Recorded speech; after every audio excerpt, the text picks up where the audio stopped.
Mesdames, Messieurs, aujourd'hui nous allons parler du droit et des animaux. Il existe au Cameroun plusieurs textes, dont une loi de 1994, qui protège les animaux. Pour voir le contenu de cette loi et pour voir les sanctions qu'on encourt si on viole cette loi, nous avons comme invité Alain Bernard Ononino.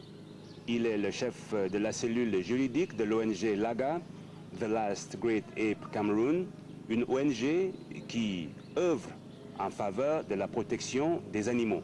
Mais avant de retrouver notre invité, voici ce que les citoyens de Yaoundé pensent de la protection des animaux par la loi. Oui, moi je pense que c'est une très bonne mesure parce que la protection des animaux tient compte, n'est-ce pas, de l'équilibre de l'écosystème. Et si on a des espèces qui périssent, qui disparaissent, cela veut dire qu'à un moment donné, on va se retrouver avec des écosystèmes déséquilibrés. Et c'est d'abord la culture qui en pâtit, c'est l'industrie qui en pâtit, ce sont les humains qui en pâtissent. Alain Bernard Ononino, est-ce qu'on peut dire qu'au Cameroun, pour parler simplement, les animaux et les oiseaux ont des droits?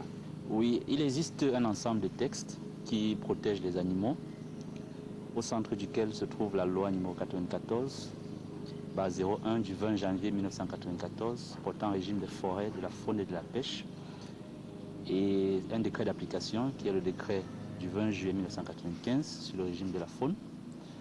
Et il y a également une convention internationale qui a été ratifiée par le Cameroun en 1981, qui est la convention CITES, la convention internationale des espèces de faune et de flore menacées d'extinction. Enfin, il existe un certain nombre d'arrêtés qui sont pris de manière périodique, qu'on appelle les arrêtés de classification des animaux, parce que les animaux sont classés en 3 classes, A, B et C, et de manière périodique, le ministère réaménage ces listes et le fait sous forme d'arrêtés. Alors, est-ce que ce sont tous les animaux qui sont protégés ou alors il y en a qui sont plus protégés que d'autres? En vertu de la loi faunique de 1994, les espèces de la classe A sont intégralement protégées et ne doivent en aucun cas être abattues. Mais il existe des dérogations à ce principe, notamment en cas de battue administrative et en cas de légitime défense. Donc le principe, s'agissant des espèces de la classe A, est qu'elles ne doivent en aucun cas être abattues. S'agissant des espèces de la classe B, elles peuvent être abattues sous réserve de l'obtention d'un permis de chasse. Bien évidemment des services du ministère des Forêts et de la Faune. Pour ceux de la classe C, leur abattage ou leur capture se fait par aménagement via un arrêté ministériel. Les animaux doivent être protégés parce que les animaux font partie du patrimoine national. Et qui dit patrimoine dit ce que nous avons à léguer aux générations futures. Alors si tous les animaux sont abattus, si toutes les espèces viennent à être éteintes, nous courons le risque d'arriver à une situation où nous n'aurons plus rien à léguer à nos enfants. Par exemple, les chimpanzés, les gorilles, nous les verrons dans les prochaines années comme nous considérons aujourd'hui les dinosaures par exemple, qui ont été totalement rayés de la surface de la Terre. Donc, et au regard des statistiques, par exemple, s'agissant de l'éléphant, le nombre d'éléphants en 10 ans est passé a été divisé par 10, par exemple. Et si rien n'est fait d'ici 5 à 10, les animaux doivent être protégés parce que les animaux font partie du patrimoine national. Et qui dit patrimoine dit ce que nous avons à léguer aux générations futures. Alors si tous les animaux sont abattus, si toutes les espèces viennent à être éteintes, nous courons le risque d'arriver à une situation où nous n'aurons plus rien à léguer à nos enfants. Par exemple, les chimpanzés, les gorilles, nous les verrons dans les prochaines années comme nous considérons aujourd'hui les dinosaures par exemple, qui ont été totalement rayés de la surface de la Terre. Donc, et au regard des statistiques, par exemple, s'agissant de l'éléphant, le nombre d'éléphants en 10 ans est passé a été divisé par 10, par exemple, et si rien n'est fait d'ici 5 à 10.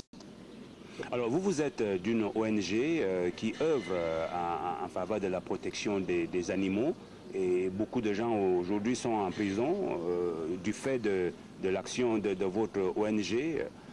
Quel est le rôle que l'ONG LAGA joue effectivement dans la protection des animaux au Cameroun? L'ONG LAGA collabore avec le ministère des Forêts et de la Faune sur la base du programme national de mise en application effective de la loi faunique de 1994 à travers la traduction des contrevenants en justice. Et l'ONG LAGA a signé un Memorandum of Understanding, qui est un accord de collaboration avec le ministère des Forêts et de la Faune, justement en vue de la mise en application effective de la loi faunique, de la loi de 1994 et ses textes relatifs. Et l'action de l'AGA au plan régional, voire international? L'action de l'AGA s'est étendue au plan sous-régional au vu des résultats, des bons résultats que la collaboration ministère des Forêts et de la Faune LAGA, les résultats que nous avons obtenus de cette collaboration, les gouvernements des pays de la sous-région ont tous demandé... Tous ces pays ou alors quelques-uns lesquels? Le Congo, la République du Congo, dans un premier temps, et tout récemment, la République centrafricaine. Alors les gouvernements de ces deux pays ont demandé Congo à ce démocratique? Non, la République du Congo. Congo-Brazzaville. Congo-Brazzaville, voilà, oui, oui. Et la République centrafricaine. Donc les gouvernements de ces deux pays ont demandé à ce que l'expérience de l'AGA soit répliquée dans leurs différents pays en collaboration avec les différents ministères en charge de la faune de ces deux pays respectifs.